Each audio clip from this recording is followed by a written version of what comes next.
Estamos chegando, minha gente. Boa tarde. Oi, meus amores. Tarde muito boa você. tarde. Tinha gente do meu lado dizendo assim, deem boa tarde aí, porque hoje eu estou sério. Onde?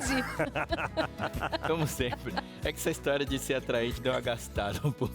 No programa de ontem? Verdade, Não, né? deu muita gastada. você não Pra sabe. quem não viu ontem, viu, ó, tá lá no nosso canal do YouTube pra você acompanhar como ser uma pessoa atraente. Aí eles deram o testemunho Foi deles. testemunho, né? Sim, mas dá muito trabalho. Que tentaram e não conseguiram. Não, porque daí Brincadeira. você puxa. Aí depois que puxa, tem que manter. Ô, rapaz. Nossa, dá muito É. trabalho. Eu fiquei Não, quietinha. não. A única resposta que eu dei ontem, a única pergunta que eu respondi ontem foi quando a moça perguntou, Darleide, seu corpo é retilíneo ou tem formas redondas? Eu pensei, eu tenho um joelho bem redondinho. Enfim, foi um programa muito legal. Mas hoje... Assista, viu? Tá tudo lá no YouTube. E as piadas estão tudo aqui, tudo guardadinho. Então, vai é por freando, isso. né? Empilhada, tudo empilhada. Tudo empilhadinho. Isso é dom do espírito, é fruto do espírito. Você ter Segura. empilhamento de piada. Segura. Vamos ao tema de hoje. Vai. Bora lá, Nenê. Esse Vai, da atração e do charme, da beleza foi de ontem. Agora você fácil. Agora nós... Hoje é um pouquinho... O de hoje... Agora você chega um pouquinho mais pra cá. Pra lá. Já atraiu muito. Vai, fala Esse daí. de hoje, talvez, Ah. acho que é uma das formas que algumas pessoas se utilizam, às vezes, para se tornar mais atraentes ou corajosas, mas que traz sérios problemas, viu? Por exemplo, vícios. em bebida. Em outros- bebida, né? Para ficar mais tal. Verdade. Ou outras drogas também. Verdade. A pessoa sentir o super-herói, não sei o quê. Aí pronto, né? Vem conflitos, vem agressões verbais, físicas e tá feita aí a bagunça toda, E a né? gente tem umas ilusões que a gente precisa discutir, porque muita gente ainda acha que um vício só afeta o viciado.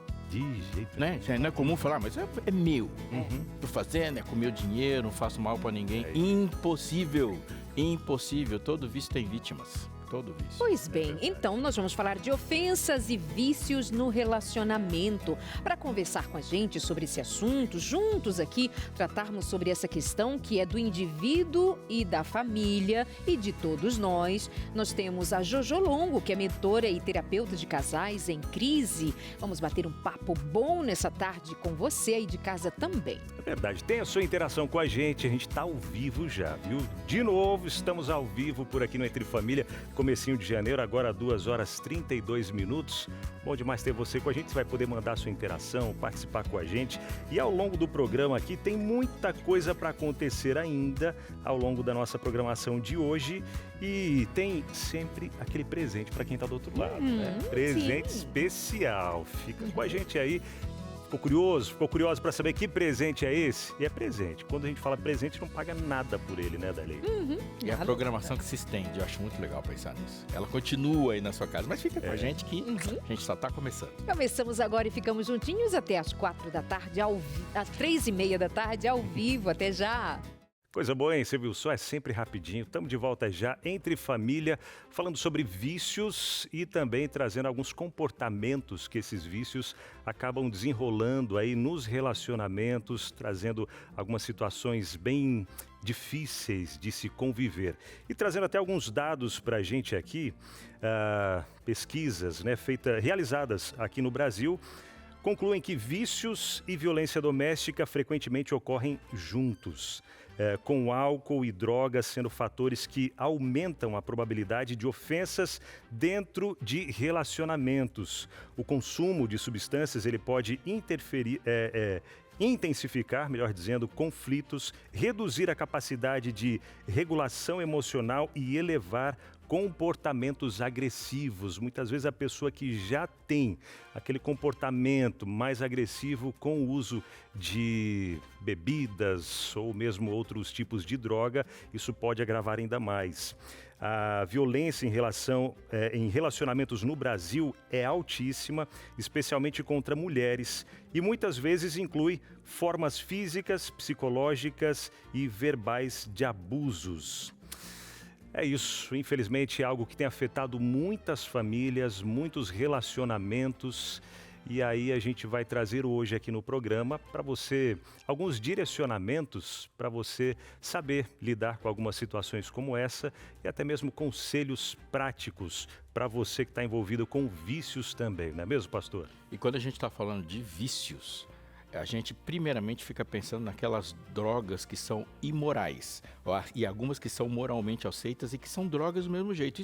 Isso faz a gente pensar que é muito, muito, muito difícil, praticamente improvável, que você saia de casa e não tenha nenhum encontro com algum viciado. Porque é uma questão cultural e ampla. Então eu faço uma pergunta para você. Alguma vez, alguma experiência com vício já te fez perder a paz dentro de casa? Seja se relacionando com uma pessoa com vício ou você, de repente, se viu ali preso a algum tipo de hábito, preso a alguma substância e viu seu casamento degringolar. Compartilha sua experiência com a gente e se for uma experiência que teve vitórias, mais ainda para você dizer. 12983150249 é o nosso WhatsApp. Se você quiser, você pode apontar a câmera aqui do seu celular e vai direto para o número, 12983150249. Darley. Muito bem, então eu já vou aproveitar e vou me encontrar com a Jojo Longo, que é terapeuta de casais, e ela vai nos ajudar já a dar esse pontapé inicial no tema especificamente. Quando a gente pensa uma pessoa com um vício em específico, não é solitário, é de todos. Isso demanda muito trabalho muitas vezes. Bem-vinda, querida. Obrigada. Como você está? Tudo bem? Muito bem. Ótimo. O que dizer, já que você atende casais em crise? Muitas vezes vem de vícios, de dificuldades que geram brigas, conflitos, ofensas. O que se vê nesse ambiente? Darlinde, vamos começar a pensar nos nossos neurônios como se fosse um espelho? Vamos. Imagina, a gente sabe que as pesquisas mostram que nós temos os neurônios espelho. O que isso acontece? É um meio de eu buscar empatia com você. Então, já viu aquela expressão quando você boceja, né? Sua câmera é aquela. Ah, obrigada. Quando você boceja num ambiente, a outra pessoa boceja, é um neurônio espelho dela buscando o quê? Empatia, conexão com você. Mas é interessante que quando há um processo de vício, nós vamos falar sobre isso, como é que acontece o vício, o que é esse ciclo, né, neurobiológico que acontece. Então, o que a gente percebe? Quando você tem esse sistema de empatia controverso dentro de casa devido ao vício, as duas pessoas começam a agir da mesma forma.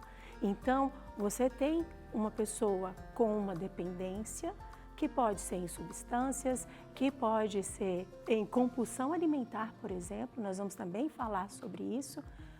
E então, eu entro num estado de hipervigilância, eu ativo um estado reativo dentro de mim que me faz estar sempre ativo, hiperativo emocionalmente. Então, o seu comportamento, ele começa a ser o meu comportamento. Por isso que nós vamos ver tantas discussões, tantos problemas, porque eu começo a copiar, eu não tenho vício, mas eu começo a copiar o padrão comportamental do meu parceiro. E vale lembrar, não é só que não estamos tratando especificamente do vício, por exemplo, em bebida alcoólica, que altera o estado mental do indivíduo por si só, no uso de uma droga como tal. Mas você pode pensar em vícios de pornografia, você pode pensar em compulsões, em que leva você a gastar, a comer demais, qualquer coisa do gênero que torna um indivíduo da família mais frágil, mas que fragiliza as relações como um todo. O que é o seu caso? Conta pra gente se você tem alguma experiência nesse sentido também. Alguém com uma dificuldade específica e que transborda para os demais na família, para a esposa, para o marido, para os filhos, para todos os outros. E quando a gente pensa em vício, e vamos caracterizar o vício, se a gente for pensar, é possível que alguma área da vida fique fora do alcance do vício? Se uma pessoa que é viciada em álcool, uma pessoa viciada em drogas, uma pessoa, como você mencionou, Darley, viciada em pornografia, ela vai tocar finanças, ela vai tocar a forma de alimentação, ela vai tocar o ritmo de sono, ela vai influenciar e se fazer presente de uma forma ou de outra em todos os relacionamentos. Ela ocupa o centro da vida da pessoa. A pessoa vive para aquilo, ela toma decisões baseadas naquilo. Isso significa que quando você olhar para a Bíblia, ela não vai repetir tantas vezes a palavra viciado, mas ela vai dizer claramente que isso é uma relação de idolatria. Porque o que é um ídolo? Um ídolo ocupa o centro da vida de uma pessoa. Ele está em todas as partes do relacionamento dela com ela, consigo, com os outros, com o mundo. Então, ser viciado e ser um idólatra é a mesma coisa, porque o vício tem uma relação de domínio sobre aquela pessoa. E a pessoa, para ser livre de um vício, a gente usa essa palavra aqui, a palavra é certa mesmo, ela tem que ser liberta, porque ela vive uma relação de opressão. E é interessante que como os nossos relacionamentos se desdobram, né? A Jojo falou algo tremendo para a gente refletir a partir de uma construção fisiológica dos neurônios espelho. Mas se a gente for pensar, uma pessoa que foi liberta ou vive sobre a influência da paz se torna pacífico e pacificador. Uma pessoa que tem uma relação da misericórdia recebida, ela deve, e por isso a gente espera que ela se torne misericordiosa. Mas uma pessoa que tem um relacionamento de uma opressão a partir de um vício, ela se torna opressor também. Então ela vai reproduzir aquilo que está dominando sobre ela, que no caso é um ídolo, que não é um ser, mas é um ídolo que ocupa o centro da vida, né? Um viciado vai ter uma relação tóxica, opressora e degradante com qualquer pessoa do seu lado. É verdade, hein? E você de casa, quer interagir com a gente? Quer participar com a gente aqui nessa tarde de terça-feira? Então manda aí sua interação no nosso WhatsApp 12983150249. Falando hoje sobre ofensas e vícios no relacionamento, a pergunta para você responder é: algum vício dentro da relação já fez você perder a paz ali dentro da sua casa? Compartilha com a gente. É tão comum a gente ver, né, e ouvir histórias ao nosso redor e algumas histórias que acontecem dentro da nossa própria casa também. Se você já vivenciou ou conhece algum caso, compartilha com a gente aqui no nosso WhatsApp, tá bom? Manda aí, 12983150249. Agora até Darleide, Jojo, falando sobre os vícios, né? Eles podem, em algum momento, se tornar gatilhos para poder, consequentemente, trazer ali as agressões verbais, físicas. É possível isso acontecer também, né, Jojo? Posso ilustrar? Por favor. Vamos pensar, para ficar mais fácil para o pessoal de casa, vamos pensar que a sua mão agora é o seu cérebro. Tá bom? Então imagina, essa parte aqui nós vamos chamar de tronco encefálico. Para que ele funciona? Ele funciona para segurar o seu cérebro, sua cabeça e para ligar o seu cérebro a todo o seu corpo.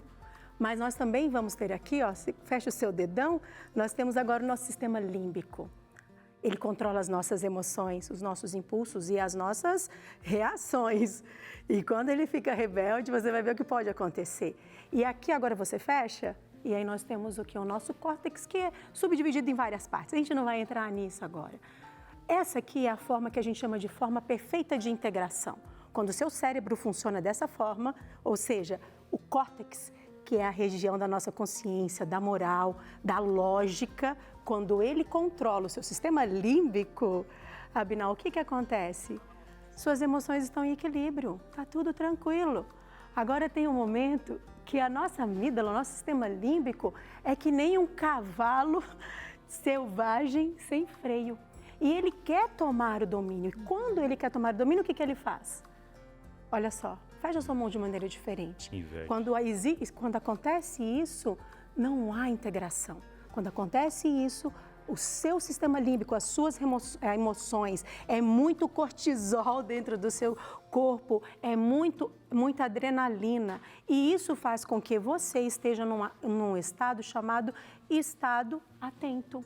Então, o que o outro fala, um gesto, um pegar no celular, um tom de voz que é elevado, já ativa gatilhos infinitos dentro de você. É um estado de hipervigilância. Você não está vigiando a vida cotidiana, mas uma hipervigilância, uma sensibilidade além do que é natural do ser humano para se defender. Né? Exatamente, ou seja, você, numa situação desconfortável, você vai ter sim os seus hormônios trabalhando, cortisol, adrenalina, dopamina, enfim, eles vão estar trabalhando.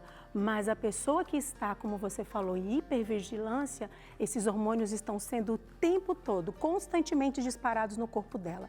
Então, ela tem uma sobrecarga emocional. Aí a gente pensa, o que é uma criança que fica esperando que o pai vai chegar embriagado e que vai brigar com a sua mãe, vai bater na sua mãe, ou a mãe que vai usar também bebida alcoólica ou outra droga e vai chegar em casa, o estado emocional em que essa criança vai se encontrar, em que esse adolescente vai se encontrar, em que essa mulher vai se encontrar, em que esse homem, ou seja, nós ficamos o tempo inteiro no estado hipervigilante, o que vai se desdobrar numa série de outros sofrimentos. E isso é disso que se trata quando a gente pensa alguém na família com vício, vai se desdobrar para todos da família. E é interessante porque quando a gente pensa nessa conjuntura familiar, e a gente tem essa questão do vício, existe um pacto silencioso. A gente sabe, mas a gente não fala. Então, aí em casa, geralmente é isso que acontece. O pai ou a mãe, você percebe a dependência, mas não se fala. Os filhos estão vendo o que está acontecendo, o adolescente está observando aquilo. E daqui a pouco, se você não toma cuidado, ele vai começar a reproduzir esse mesmo comportamento. Uau! Puxa vida, hein? É hora de saber, você de casa que mandou a sua interação, hora de saber qual é a realidade que muitas pessoas do outro lado da tela estão enfrentando também. E a gente vem aqui, para a nossa tela do Entre Família, trazendo a sua interação pelo 12983150249. Você convive com alguma situação de vício dentro da sua casa e esse vício vem trazendo consequências aí também para a família como um todo? Foi o que a gente comentou aqui, né? O meu vício é meu, a bebida, ou o álcool, ou a pornografia e ninguém tem nada a ver com isso. Olha que tem, viu? Olha que tem. Vamos lá, a interação que chega aqui na tela, Maria Emília, ela diz o seguinte, aos 13 anos com um alcoólatra e narcisista, uau! Exatamente o que a especialista falou, eu estava tendo o mesmo comportamento do meu companheiro. Ele não entendia só a mim, ou melhor, ele não ofendia só a mim, mas todos da minha família, olha só. Juntando esses dois pontos complicados aí, né? O álcool e pessoas narcisistas. A gente já fez programas falando sobre esse assunto e voltaremos a trazer ao longo desse ano também. Então, dois pontos bem críticos juntos, né, pastor Aleixo? E é interessante o que ela disse no comentário, que revela algo que a gente precisa discutir. Primeiro que, sim, o vício é uma relação de domínio. Se existe algo dominando a pessoa, que tem poder sobre a pessoa. Foi comentado de uma criança que está em casa e você vê um pai chegando em casa, ou uma mãe chegando em casa, e não é a mãe dele, não é o pai dele, é a mãe dele e o pai dele sob o poder de uma outra coisa. E esse domínio, ele é exercido a partir, como ponto de apoio, nas nossas fragilidades. Nem todo mundo, e você pode passar por todas as perspectivas diferentes, mas nós não somos vulneráveis aos mesmos vícios da mesma forma. Ou seja, esse poder se apoia nas fraquezas que foram construídas ou herdadas no decorrer do tempo. Isso significa que a gente vai se fragilizando, e em algum momento algo exerce um domínio e a gente vai perder uma parte da vida. Eu quero te dizer algo muito, muito sério para você, mas ao mesmo tempo é uma boa notícia. Veja bem, a gente vai conversando, eu estou na grua, a gente vai conversando sobre problemas e falar sobre os problemas, inicialmente você pensa e fala assim, realmente eu estou com um problemão, tem um problemão aqui perto, e conforme a gente vai trazendo as características dos problemas, não vai vindo na sua mente, tal pessoa é assim, tal pessoa é assim. Mas isso é uma parte importante da história, mas não é a história toda, porque uma boa parte das vezes a gente sabe qual é o problema. O que a gente está perguntando é como é que eu saio dessa. Olha, eu estou aqui na mão e vou te mostrar o que está dentro da revista Sem Tabus. Ela tem aqui seus capítulos. Não são muitos, mas são todos muito concisos e precisos. Mas o capítulo 5 vai apresentar um problema de um vício que é de pornografia, que afeta e arrebenta muito casamento, muito relacionamento, e às vezes arrebenta muito casamento antes mesmo dele começar. O próximo capítulo vai falar sobre o que a Bíblia, como a Bíblia expõe o problema, e no próximo já vai dizer como você se livra disso. Ou seja, e nós aqui, enquanto Novo Tempo, enquanto Programa Entre Famílias, estamos estendendo a mão para você, para colocar na sua mão um instrumento para você combater os inimigos que batem a porta da sua casa. Sim, o problema existe, ele está assaltando as famílias, mas também existe forma de a gente se municiar, se armar e enfrentar o problema e viver a vida como ela pode ser vivida. Essa revista, como a Abinal falou logo no começo do programa, isso é o nosso presente para você. Ela é de extrema qualidade, mas nenhum preço pode ficar entre você e essa solução. Por isso que ela chega para você de forma totalmente gratuita. Quer falar com a gente? Quer receber essa revista? É só entrar em contato que ela vai chegar até você pelo telefone da Escola Bíblica da Novo Tempo. Sabe qual que é? 12 21 27 31 21 12 21 27 31 21. Você vai falar, vai ser atendido pela equipe da Escola Bíblica da Novo Tempo e ela vai até você, vai chegar pelos correios aí à sua casa e você já consegue desfrutar. Olha, e vai com um abraço da Darleide, que escreveu essa revista aqui pensando em você. Muito bem, manda esse abraço aí que eu amo. Sim, pede a revista Sem Tabus, ela já tem ajudado a milhares de pessoas que já entraram em contato e receberam em casa gratuitamente a revista Sem Tabus. De uma lição inteira, eu separei 3 capítulos porque esse assunto tem afetado a muitas pessoas. 0 operadora 12 21 27 31 21. Perfeito, olha só, tem mais interações chegando pra gente por aqui, viu? Obrigado aí, você que tá mandando a sua interação, manda pra cá também a sua interação e bora participar. Preferiu não se identificar, mas ela diz o seguinte, ó, meu marido acho que é viciado em jogos de videogame. Olha a oração que ela faz, hein? Oro para que Deus queime o aparelho. Ai, ai, ai, hein? E aí, ela não tá orando nem para que ele pare de uma forma ou de outra, ela já é mais radical, Jojo. Ela diz, eu oro para que Deus queime esse videogame aí, não é nem reduzir, é acabar de vez. Acaba de vez, né? Eu só fiquei com medo, porque se ele tá viciado, ele vai queimar dinheiro comprando outro. É verdade, então a gente tem que mudar aí o padrão. Veja, a gente dá risada, mas o que a gente tem que entender, Darleide, é que o vício, ele tem um padrão. E esse padrão é para quem está viciado em uma substância letal, como é para quem tem uma compulsão alimentar ou uma compulsão por videogame. Ele segue um ritmo. Ele segue o ritmo. Então, veja, quando que a gente diz que um vício ele é estabelecido? Quando há repetição. Primeira coisa, a repetição. Mas, além da repetição, há também um dano à pessoa. Então, o vício, ele traz desvalorização, baixa autoestima, mas ele vai também tirar a paz interior, ele vai trazer vergonha, ele vai trazer medo, ele vai trazer comportamentos de mentira. Então, esses padrões, eles começam a ser instalados. E é a mesma coisa, o sistema de recompensa é o mesmo. A diferença é que nós equiparamos esse aqui é um vício porque ele é uma substância letal. Ele é imoral. Ele é imoral. É feio, esconde. Exatamente. Mas o videogame eu jogo na sala e tudo bem. Tá todo Fico mundo horas. vendo. O meu celular, veja, existem pesquisas que dizem que um adulto médio olha a tela do celular 150 vezes por hora. Ô, Jojo, e Darleide, até eu estava vocês falando aqui sobre os jogos e tudo mais, fiquei pensando nessa questão que a gente está falando sobre vícios e ofensas, né? E a gente está trazendo mais essa parte dos adultos, como afeta o relacionamento. E eu fiquei pensando até em relação a alguns vídeos que eu já vi de crianças ficando extremamente agressivas e trazendo ofensas para os pais quando a tela é retirada delas. Ou seja, um vício que já, desde pequenininho, as crianças já têm, muitas crianças, né? Por conta dessa dopamina, tirou.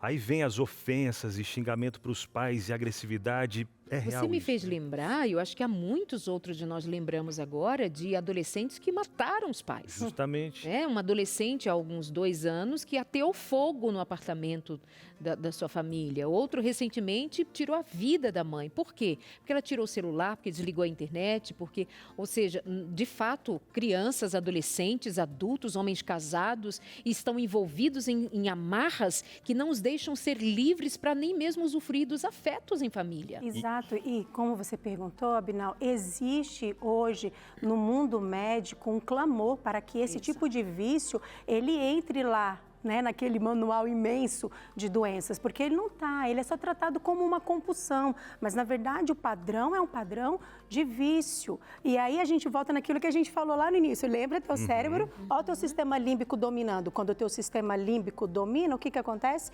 Você é como um cavalo selvagem sem freio. Então você não tem um freio mental, você não tem um freio moral, você perde o controle. Esses são exemplos do que o vício ele faz quando você tira. Lembra, eu não sei como é que a geração Z chama isso hoje, mas nós chamávamos isso, né, de, sabe, a fissura, eu estou fissurado nisso daqui. Então, esse é um comportamento de um adicto. E não só em substâncias opioides, né, que são substâncias letais, mas em qualquer tipo. Existe, por exemplo, Gabor Maté, que é um dos especialistas mais renomados que falam sobre a questão do vício. E é interessante que ele fala numa perspectiva da pessoa que sofre o vício. E ele diz o seguinte, que ele é um viciado em comprar CDs. E quando ele escreveu isso no primeiro livro dele, diz que o mundo médico, né, criticava ele, que absurdo você comparar, né, um vício em CDs com alguém que está sofrendo por conta de heroína e outras substâncias. E ele falou, mas o padrão é o mesmo. Por que o padrão é o mesmo? Porque a gente tem que ver uma coisa, o que você está sofrendo? Porque o que Gabor Maté fala é que o vício ele é a resposta a uma dor. A gente está preocupado com o sintoma, mas cadê a causa? O que está por trás desse vício? O que está por trás desse vício? O que aconteceu com você? Oprah Winfrey escreveu um livro que tem esse título, O que aconteceu com você? Verdade. É importante que a gente, enquanto cristãos, use uma arma poderosa que temos para reconhecer os problemas e solucionar os problemas. E uma delas é o vocabulário cristão. Quando o cristianismo perde seu vocabulário, ele perde sua capacidade de análise. Não tem problema nenhum chamar vício de vício, mas a Bíblia chama de pecado. E quando a gente trata vício como pecado, e a gente tem que tratar isso sem moralismo, porque da mesma forma que uma pessoa não sai de uma doença, na maior parte das vezes sozinho, também pecado, ninguém sai sozinho do pecado. Mas tratando na gravidade devida, a gente vai dar para ele uma resposta e uma importância devida. Então, uma pessoa viciada, ela é uma pessoa idólatra e é pecado. E não existe pecado ou uma moralização justa. O que eu estou querendo dizer é assim, existem drogas e vícios morais, classificados socialmente como morais, e existem vícios que são classificados socialmente como imorais. Todos são imorais e não existe imoralidade justa. O que eu estou querendo dizer é o seguinte, não tem nenhum efeito, não existe nenhuma possibilidade de uma pessoa pecar de maneira privada. Alguém vai sofrer, sempre. Mas isso aqui é só meu. Não existe isso. Uma pessoa fala, sou viciado em videogame, e ninguém vai condenar ou imoralizar uma pessoa viciada em videogame. Vai acabar com uma outra pessoa. Ele acaba com a família. Ou seja, quando algo além de Deus é dominante sobre a sua vida, você vai vitimizar todas as pessoas ao seu redor, porque nós nos tornamos porco-espinho. A gente chama para um abraço e espeta todo mundo. Isso é muito importante porque Deus vai colocar à disposição de tal pessoa todos os dons e recursos e talentos da graça para que essa pessoa se liberte sem dizer que isso não é pecado. Portanto, vão entrar médicos, vão entrar psicoterapeutas, entram psicólogos, entram conselheiros, entram pastores, entram amigos, entra quem Deus dispor para que essa pessoa seja liberta. Tratar como pecado não significa que você vai resolver isso só com 2 páginas da Bíblia, mas você vai resolver com todos os recursos possíveis para que a pessoa seja livre. E é importante, uma delas é você se informar a respeito. Saber do que se trata, saber como as dinâmicas se transformam na sua vida e ao redor, para que a partir de um conhecimento você tenha precisão para agir. Uma delas é você ligar para a gente e receber manuais de estudo, revistas, como a gente fala. Não menospreze, isso faz uma imensa diferença, imensa, é determinante. Liga para a gente, aproveita o intervalo agora e liga para a gente 21 27 3121, se informe, o pessoal da Escola Bíblica não vai ter pressa para terminar a conversa com você, vai falar com você, vai te dar atenção e vai te enviar um material para você estudar com a sua família e se tornar uma pessoa melhor e todo mundo ao seu redor. A gente vai para o intervalo e daqui a pouquinho a gente já volta. Conta pra gente aí, tá curtindo férias ainda ou não? Já acabou? Ih, Abinal, já acabou, já estamos voltando aí naquele rolê de comprar material pras crianças e tal, é mesmo? E tem outros que já voltaram para aula mesmo, viu? O Samuel, a Ayla, a Alicia, já voltaram, né, pastor? Graças a Deus. Tá tudo já encaminhado. E você aí, hein? Só aproveitando ainda as férias? É, beleza. Tamo junto por aqui no Entre Família, falando hoje sobre ofensas e vícios no relacionamento. Traz muitos conflitos, a gente sabe disso. Pergunta que já trouxemos por aqui para ter a sua interação. Algum vício dentro da relação já te fez perder a paz dentro de casa? Tá vivenciando isso? Fica com a gente que você vai continuar aqui no Entre Família aprendendo mais a como lidar com os vícios e situações como essa e até mesmo trazendo história real para que você, quem sabe, se identifique e aprenda também a trazer mais vitórias aí para dentro do seu lar através da experiência de outras pessoas também que Cristo vai trazendo aí para todos nós, tá bom? Darleide está acompanhada hoje da Jojo, que é psicóloga, especialista, né, em casais em crise. Meninas, cheguem para perto, por favor, façam parte aqui da nossa sala também, porque a partir de agora tem mais gente integrando aqui a nossa conversa, que é o José e a Maria, que vão contar para a gente um pouco da vivência deles, uma história marcada por fé, marcada por bastante lutas, conflitos ali no começo, vícios, mas que o final dela, eles estão aqui para contar um pouco sobre o final, não, estão nessa trajetória aí, né, para contar para a gente. José, Maria, boa tarde, sejam bem-vindos ao Entre Família. Boa tarde. Boa tarde. Boa tarde. Prazer falar com vocês, viu? E a gente já começa aqui Também. trazendo já para a gente abrir a nossa conversa para entender um pouquinho sobre quando que o vício ele entrou no relacionamento de vocês, quais foram aí as ofensas que junto do vício também acompanharam. Conta para a gente um pouco sobre todo esse processo. No começo disso aí, quando eu comecei a namorar com ela, eu já tinha passado de coisas erradas, né? Eu já estava nesse vício da droga, do álcool, mas nós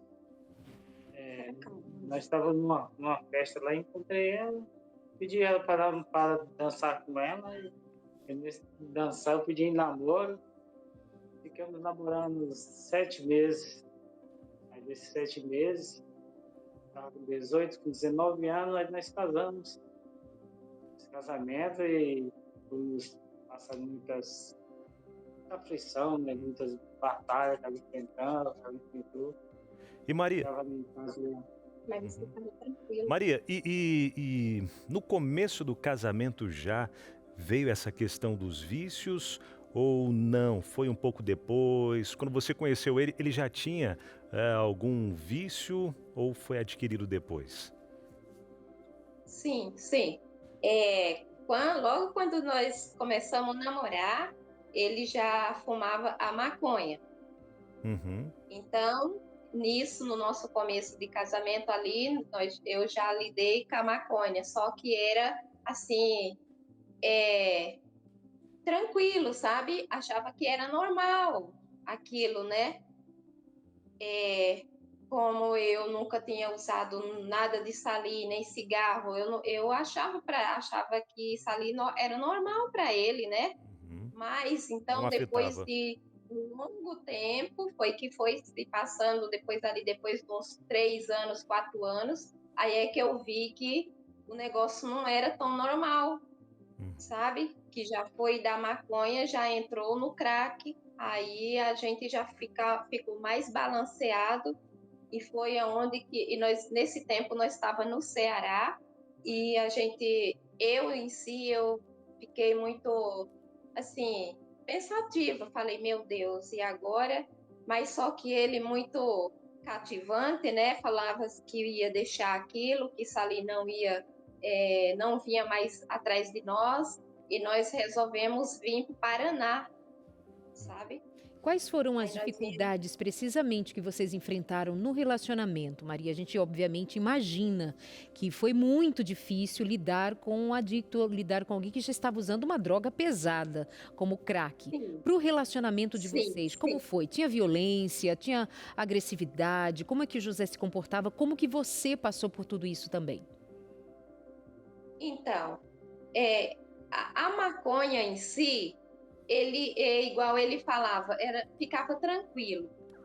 Só que quando ele usava a maconha e o crack e as bebidas, aí foi mais difícil para nós, sabe? Aí as ofensas vieram. Até quando era só a maconha em si, como ele sempre relatava, se eu fumo só isso aqui, essa maconha, eu fico tranquilo e me dá força para trabalhar, sabe? Ele passava sempre isso para mim, dava força para trabalhar. Só que aí ele já foi para a bebida, para o alcoolismo e para o crack. E uma coisa Aí vai puxando foi a onde que outra, a né? gente viu mais.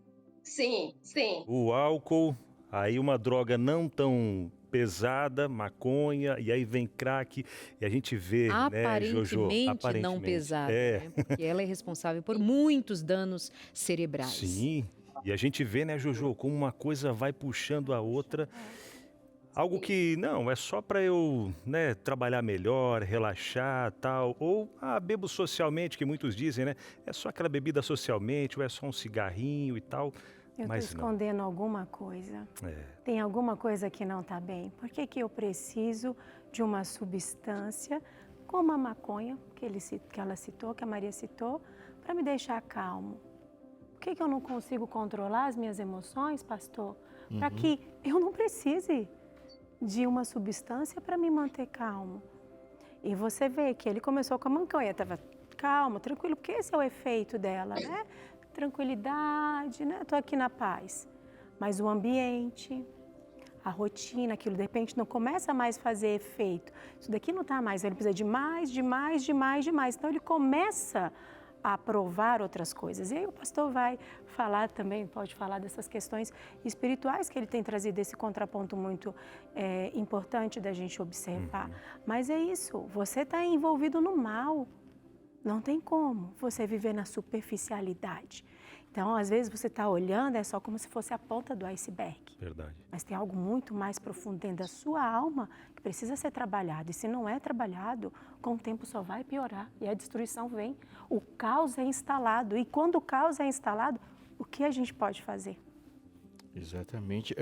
A descrição que vocês fizeram é de algo que a gente olhando assim, e todo mundo faz usa a mesma expressão, José e Maria, tipo, desses vícios de maconha e crack, e normalmente a gente fala, agora temos uma dificuldade. Mas se vocês estão aqui contando a história, e a gente sabe, o final é vocês dois aqui na tela, e bem, e felizes e juntos, a gente quer saber qual foi o momento que a história virou, que o capítulo feliz começou a ser escrito. Como foi, José, para você se perceber como uma pessoa que tinha um problema e agora buscar uma solução para esse problema e para o seu relacionamento? No momento do acidente que eu tive, no trabalho. Aí nós passamos aí. A minha luta era grande, né? A Era de luta dela era oração. grande, em oração, os irmãos todos oravam por mim.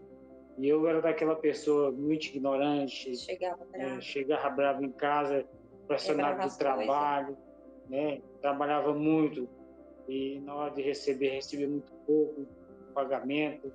Eu sempre trabalhei preparação e pintura de carro, sabe? Chapeador. E era aquele coisa de chegar em casa daquele dia. A maioria das vezes não chegava bem em casa, porque era estressado, já no álcool, na droga. E muitas vezes não tinha aquele tempo de estar com a família em paz, a tranquilidade, né?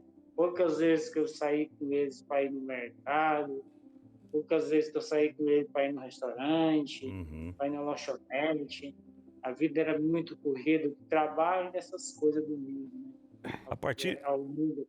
José, a partir você comentou ali um acidente que você sofreu, e até lendo um pouquinho aqui na sua história, a perda de cerca de 70% de massa cefálica, desenganado pelos médicos, né? Até mesmo de voltar a andar e tudo mais, mas você tá aí, um milagre de Deus, e foi a partir desse momento aí que você realmente deu aquela virada de chave, se apegou a Deus em fé, e aí tem tocado a sua vida junto com a esposa, com os filhos. A Maria falou de uma jornada de oração, né? Jornada Muito de joelho no oração. chão, né, Maria? Conta aí essa virada pra gente. O que você viu e tem visto Deus fazer? Eu sempre falo que Deus, ele me encontrou nessa escuridão do mundo, sabe? E eu sempre fui uma mulher de oração. Sempre, desde quando nós casamos, a gente era católico, e depois eu me batizei na Batista, e quando nós estávamos namorando, eu já estava ali na Batista. Depois aí a gente veio para o Paraná, aí a gente conheceu a Adventista, sabe? Não, a gente não tinha vindo ainda para o Paraná. Nós ainda estava lá, tinha um menininho pequeno, e a gente conheceu a Adventista. Mas só que eu não ligava, não dei muita bola, porque eu falava assim, essa igreja aí de crente, eu não queria muito me envolver, não. E era da Batista. Mas eu sempre em oração, e eu falava para Deus assim, Senhor, esse marido, o Senhor que me deu, o Senhor vai restaurar esse marido. A luta era grande, Amém. mas a gente confiante naquele Deus maravilhoso. E a restauração veio, hein? Em a nome gente de perdeu Jesus. os pais cedo, ele perdeu o pai dele, a mãe dele, ele tinha 8 anos, eu perdi minha mãe, eu tinha 5 anos. Uhum. Então, eu vi que a mão de Deus ali estava para unir esse homem com essa mulher, que foi umas pessoas que perderam sua mãe cedo, só tinha pai, tinha vários irmãos, e era muita luta lá no Ceará. Mas aí eu penso assim, eu não vou largar esse marido que o Senhor me deu, eu vou cuidar dele, eu falava. Então eu coloquei isso na minha cabeça. Hein, Maria? Sempre orar. Oi. A gente vê, né? Você tem uma história forte, o José tem uma história forte, você seguindo um caminho, o José seguindo outro caminho, mas no final, né? Vocês dois encontrando em Cristo a verdadeira esperança, alegria, sua vida que a gente vê que é marcada, né? Marcada por vitórias, por lutas, claro, mas sim por muitas vitórias em nome de Jesus, e a gente vê aí, né? Para a honra e glória de Deus. Obrigado, Maria. Obrigado, José, por compartilhar um pouco da história de vocês. Sei que tem também, né, até um dos filhos de vocês também entrou no vício, mas hoje está liberto também, em nome de Jesus. E é uma família que tem buscado sempre essa proximidade com Deus, né? Obrigado, Maria. Obrigado, José. Tchau, Deus abençoe. Amém. Deus abençoe também. Acho que aqui cabe alguns pontos que são muito importantes que a gente não pode ignorar. Primeiro é um braço externo que se estica. E muitas vezes a gente trata o problema, seja lá que nome que a gente está dando para eles, como se fosse um problema exclusivamente da pessoa. Essa perspectiva nunca vai ser de Jesus. Se a pessoa caiu num buraco, alguém tem que descer lá e estender a mão para tirar. Ela não tratou o marido dela como descartável, mesmo em sofrimento. Verdade. Isso não significa que a gente vai colocar um peso sobre muitas pessoas que vivem uma situação de violência, que elas têm que se indignar numa situação de violência. Mas isso também não significa que pessoas que estão aprisionadas por vícios se tornam descartáveis por causa disso. Alguém tem que se mobilizar. Na história tem mais que isso, né? Uma igreja que se mobilizou também para uma internação, para um tratamento e decidir por uma pessoa que perdeu a capacidade de decidir sobre tudo. Que é o que o vício faz, né? Ele te aprisiona nas capacidades de decisão, né? E pastor, isso é importante porque o cristianismo é a religião do outro. Do outro. Eu convivi com um pai adicto durante 42 anos. E as pessoas falavam para minha mãe, ela está assistindo o programa junto com meu pai, falava, deixa, abandona. E um dia eu ouvi uma frase da minha mãe que assim mudou a minha perspectiva sobre isso, porque a gente precisa também aprender a olhar para o outro e apoiar. E ela disse: como é que eu vou deixá-lo se eu sou o único elo de ligação entre ele e Deus? Enquanto eu estou aqui e ele está comigo, independente de qualquer situação, eu estou orando, eu sou ponte. Aquilo me tocou profundamente. E foi a escolha dela, pastor. Foi a escolha dela, foi a escolha da Maria. Porque a gente precisa fazer esse movimento e entender. Quando nós estamos unidos em uma relação matrimonial, não é dois, é um. Levando em conta, porém, e acima de tudo, melhor dizendo, que o pilar, a fortaleza da Maria Paula, a fortaleza da sua mãe, a fortaleza de outras homens e mulheres que suportam uma relação como esta, uma dificuldade há longos anos, estava em Deus. Sim. Mas de uma maneira muito profunda e muito contundente. E a gente deve ser bem respeitoso em considerar que há pessoas que não deram conta porque elas mesmas foram se fragilizando tanto, adoecendo tanto, que elas não deram conta e elas precisaram sair dali. Então, eu não digo que a Maria Paula é o exemplo para todas as mulheres, porque todas as mulheres têm cada uma a sua história. E algumas delas não suportaram o nível de violência, não suportaram o nível de agressividade. E ele mesmo disse, o José disse como ele era agressivo, violento, mas a gente há de considerar que para suportar é preciso ter a fortaleza em Deus, estar muito firmado em Deus, ter uma vida de entrega em Deus, para não fazer desse marido também um ídolo. Eu vivo por ele, vivo para ele, nada existe sem ele. Então, a minha vida está em torno dele. Sua vida está em Deus para você dar conta de estender a mão para um outro que está do seu lado precisando de suporte também. E uma comunidade de fé é a que vai dar suporte para todo mundo. As que estão muito fortes, as que não estão. E aí eu falo assim, vai sozinho que você está bem. Não, nós vamos com todo mundo, seja lá em qual circunstância que elas estão. Isso, e eu digo para você que a gente tem exemplos disso. Se a gente for pensar em mulheres da Bíblia, nem todo mundo é Maria, nem todo mundo é Madalena, nem todo mundo é Abigail, mas todo mundo foi marcado pela fé. E o que junta isso tudo, né? Se a gente for pensar, existe uma diferença enorme entre Simão, Zelote e Pedro. Mas o que faz todos serem firmes é aquilo que eles fizeram em Deus. E eu tenho muito que aprender, porque a grande pergunta que eu tenho que fazer é: o que eles fizeram para dar certo? A gente falou aqui do sem tabus, mas eu preciso também falar para você que quando você procura o exemplo do que Deus faz em pessoas comuns como nós temos muito que aprender. Senão as histórias deles não estavam na Bíblia, que é uma dica de ouro. Há uma revista fantástica chamada Marcadas pela Fé. Escritas como histórias assim, viu? Ela era uma Maria, só que ela está lá no texto bíblico. Gente de carne e osso, cuja diferença foi Deus. Liga e peça para a gente também, 21 27 31 21, ela vai chegar até a sua casa. Inclusive, você pode estudar junto com a pessoa que está do seu lado aí, usar como método de meditação e de culto, porque é um texto bíblico que vai enriquecer demais, demais a sua vida. Verdade, para homens e mulheres, justamente. Exatamente. Né? O casal lê junto histórias incríveis, marcadas pela fé. 12 9 o WhatsApp? O 2127, melhor, liga aí, 2127 3121 e já peça a sua revista Marcadas pela Fé. Lembrando que chega de graça na sua casa, viu? Não precisa pagar nada para receber, assim como as mensagens que chegam pra gente por aqui, ó. O pessoal vai mandando mensagem de graça no WhatsApp, entra, manda aquele zap pra gente ali e aí pronto, a mensagem já chega por aqui pra gente, hein? Cadê? Ó, vamos lá para as interações? Tem mais gente mandando mensagem aqui no nosso WhatsApp. Deixa eu chegar um pouquinho mais longe, que de perto a letra tá muito grande. Anônima aí, pastor. Sou adventista desde a gestação. Cresci em um lar marcado pelo álcool e pela violência. E hoje vivo um casamento com bebedeira, acusações, silêncio imposto, comportamento narcisista e desrespeito à minha família.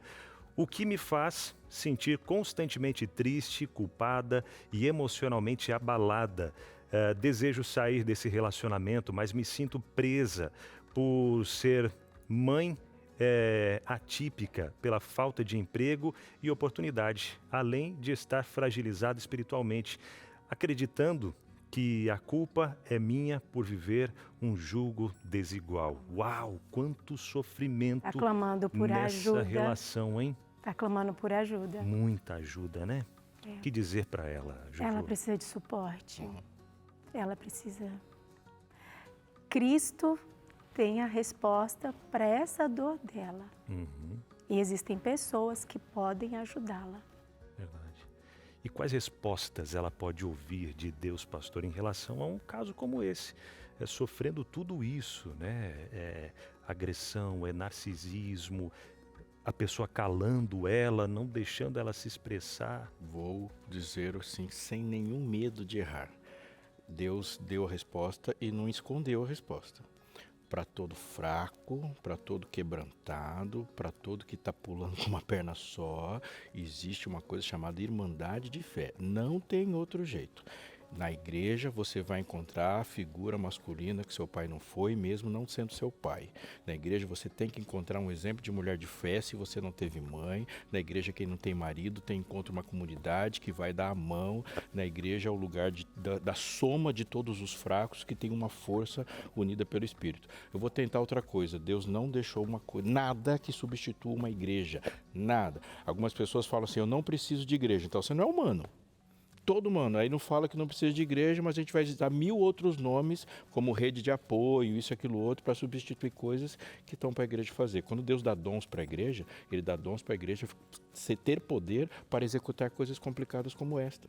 Você me chamou a atenção o fato de ela dizer que vive sob a culpa de ter se relacionado com alguém e viver em julgo desigual, porque ela nasce num lar cristão e o fato de você sentir-se culpada faz com que você permaneça ainda mais profundamente machucada porque você não se vê com razão para dizer basta.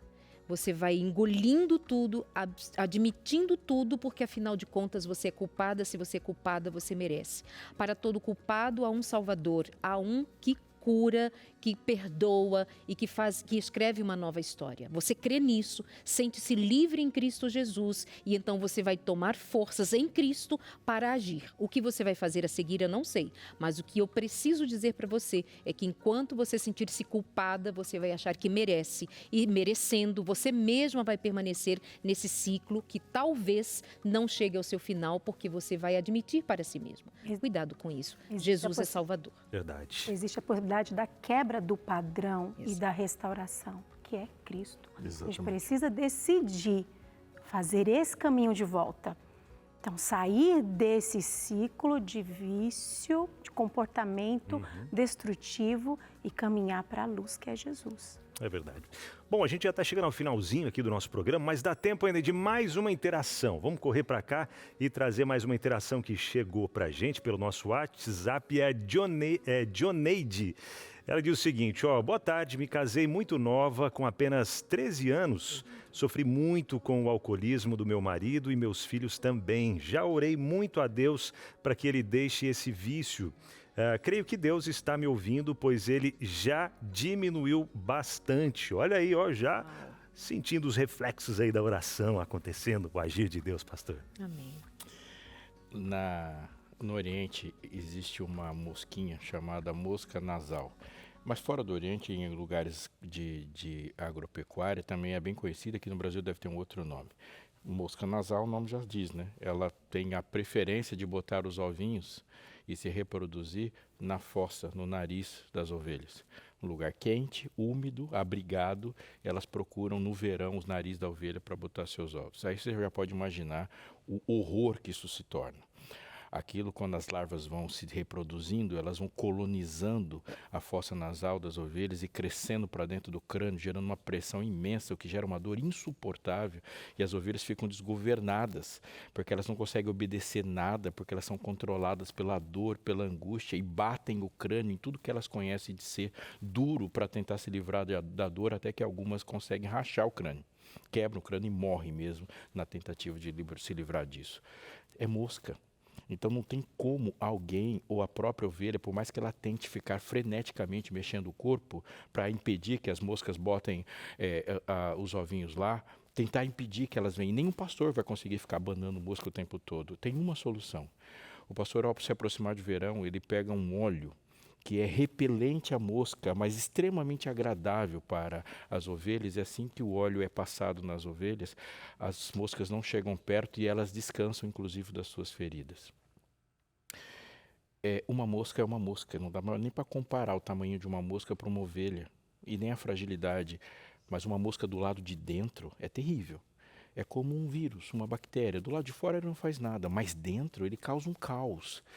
Algumas coisas, quando são olhadas do lado de longe, elas são inferiores em proporção, mas quando elas estão dentro, elas dominam. E se existe uma forma de a gente se livrar disso, não tem como a gente ficar lutando contra um pecado, mas tornando o próprio ser um ambiente inadequado ao vício. Jesus olhou e disse para os discípulos, aí vem o príncipe deste mundo e ele nada tem em mim. Ou seja, quando Satanás fazia uma abordagem a Jesus, ele não encontrava ponto de apoio. Isso não significa que a gente vai buscar uma perfeição inalcançável, mas ele diz, enchei-vos do Espírito, para quando o vício, o mal, a opressão bater na porta, ele tem que encontrar um coração cheio que responda a isso. A sua oração e a minha deve ser essa hoje. Senhor, enche o meu coração de tal forma que quando eu for assaltado pelo mal, eu possa dizer, Senhor, atende para mim e te ponha como dono. Chame Jesus Salvador, mas chama de Senhor também, para dizer que é Ele que manda em você. E Ele toma conta, obviamente. Amém. Obrigado, pastor. Obrigado, Arleide. Obrigado, Juju. Obrigado aos Anjos da Esperança. Amanhã estamos de volta, se Deus quiser. Coladinho com a gente, vem aí, Saldo Extra. Tchau, Beijo, valeu. Tchau.